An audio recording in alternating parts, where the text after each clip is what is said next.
नमस्कार, मेरे YouTube channel पर आप सभी का स्वागत है। हमने लोक देवताओं के बारे में पढ़ा और उनके बारे बाद में हम पढ़ेंगे भक्ति संत। जो भक्ति आंदोलन के जो संत हुए हैं हमारे, उन संतों के बारे में पढ़ेंगे जिन्होंने ईश्वर भक्ति और परमात्मा की भक्ति करने के लिए भक्ति आंदोलन चलाया। जिनको जो संत हैं, उन संतों के बारे में आज पढ़ेंगे। तो आज हम पढ़ेंगे भक्ति संत के निर्गुण भक्ति के, निर्गुण संप्रदाय के। निर्गुण वो होते हैं जो मूर्ति पूजा न करके, मूर्ति पूजा को न मान करके वो एक ईश्वर को एक निराकार और निर्गुण इस तरह से मानते हैं कि उनके कोई आकार नहीं होता, वो सर्व विद्यमान, सब जगह वो विद्यमान होते हैं, लेकिन उनकी कोई आकार या रूपरेखा है या उसका चित्र या उनकी मूर्ति नहीं बनाई जा सकती। निर्गुण भक्ति का मन में ही उनका भाव रखा जाता है, तो वो होती है निर्गुण भक्ति। निर्गुण भक्ति के संत है, संत पहले है संत धन्ना जी। धन्ना जी संत जो है वो संत रामानंद जी के शिष्य थे। रामानंद जी से उन्होंने दीक्षा ली, रामानंद जी के शिष्य बने और उसके बाद में धार्मिक और जो जन कल्याण के अंदर है, उनको सामाजिक एकता और भेदभाव, जाति पाति, इन सब के विरोध में उन्होंने अपना जीवन लगा दिया। इनका जो जन्म है धुवन ग्राम टोंक में है। धुवन ग्राम में 1415 ईस्वी को एक जाट परिवार में हुआ और उनके बचपन में ही ईश्वर भक्ति में लीन थे। उनके बचपन में ही जो है ईश्वर भक्ति की जो है श्रद्धा पैदा हो गई थी, ईश्वर भक्ति के अंदर वो लग गए थे। और रामानंद जी से शिक्षा लेने के बाद में और ही धार्मिक जो है शिक्षा लेकर के वो उनको आगे बढ़ाया। वे औपचारिकता, बाह्य आडंबर, मूर्ति पूजा, कर्मकांड, इन सब का विरोध करते थे। माना जाता है कि पहले वो मूर्ति पूजा के पक्ष में थे, पहले मूर्ति पूजक थे। बाद में जब रामानंद जी के संपर्क में आए, निर्गुण भक्ति के संपर्क में आए, तो उन्होंने मूर्ति पूजा, कर्मकांड, आडंबर, जो बाह्य आडंबर होते वो, और एक औपचारिकता या उनको कहते हैं तो दिखावटी जो चीजें होती है, उन सब चीजों से उन्होंने किनारा कर लिया। धन्ना जी स्वयं द्वारा रचित इनकी जो पुस्तक कहते हैं या फिर उनको जो ग्रंथ कहते हैं, उनका नाम है धन्ना जी की पर्ची और धन्ना जी की आरती। ये दो इनकी खुद की लिखी हुई है, वो मानी जाती है। और धन्ना जी जाति पाति को नहीं मानते थे, धार्मिक जीवन को एक नया मोड़ दिया राजस्थान के अंदर और संत संप्रदाय को इन्होंने आगे बढ़ाया।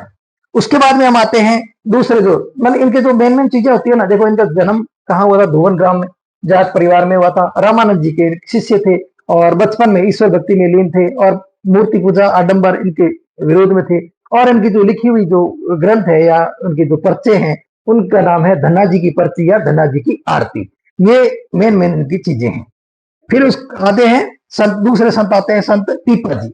ये जाट समुदाय से थे और ये दर्जी संप्रदाय थे। ये दर्जी संप्रदाय थे। बचपन का नाम इनका था प्रताप सिंह। पीपा जी का बचपन का नाम क्या था? प्रताप सिंह। और ये दर्जी समुदाय से रिलेटेड थे या संबंध रखते थे। इनका जन्म है गागरोन नरेश कड़ावा राव खींची चौहान के घर हुआ। इनके पिताजी का नाम क्या था? कड़ावा राव खींची, जो चौहान थे, इनके घर में हुआ। कब हुआ? 1425 ईस्वी को। अब ईस्वी और विक्रम संवत है ना, उनमें आपको अब अंतर पता लग गया होगा। मैं ईस्वी बोल रहा हूं ना, तो इसमें आपको 57 जोड़ोगे तो विक्रम संवत आ जाएगा। इस प्रकार इनकी माता जी का नाम था लक्ष्मीवती। रामानंद जी से दीक्षा लेकर राजपाट त्याग दिया और भक्ति में लीन हो गए। इन्होंने भी रामानंद जी से दीक्षा ली और इन्होंने भी रामानंद जी से, ये राज परिवार से थे। रामानंद जी से शिक्षा लेने के बाद में इन्होंने सारा राजपाट और ऐशो आराम छोड़ करके और इस भक्ति में लीन हो गए, रामानंद जी के शिष्य बन गए। रामानंद जी के 12 शिष्यों में से इनकी गिनती होती है। जैसे धन्ना जी दूसरे ये हो गए, तो 12 शिष्य दो से रामानंद जी के, उन शिष्यों के अंदर इनकी गिनती होती है। किनकी? संत पीपा जी की। इनका एक भव्य मंदिर है समुद्री बालोतरा में। बालोतरा पहले बाड़मेर में पड़ता था, अब बाड़मेर से अलग जिला बन गया बालोतरा, तो अब समुद्री है वो कहाँ पे है? बालोतरा में। तो इनका भव्य मंदिर है जहां पे इनका चैत्र पूर्णिमा को विशाल मेला लगता है। और दूसरा मसूरिया और गागरोन में भी इनके मेले लगते हैं। ये कुछ समय टोडाग्राम पहले टोंक जिले में पड़ता था और वर्तमान में केकड़ी में है, केकड़ी जिले में है, जहां पीपा जी की गुफा है। वहां पीपा जी जो है वो भजन गाया करते थे और वहां ये कुछ समय रहे, तो वहां भी इनकी एक गुफा है, वहां भी श्रद्धालु आते जाते रहते हैं। राजस्थान में भक्ति आंदोलन को सर्वप्रथम अलग जगाने वाले कौन थे? संत पीपाजी दर्जी। पीपाजी दर्जी।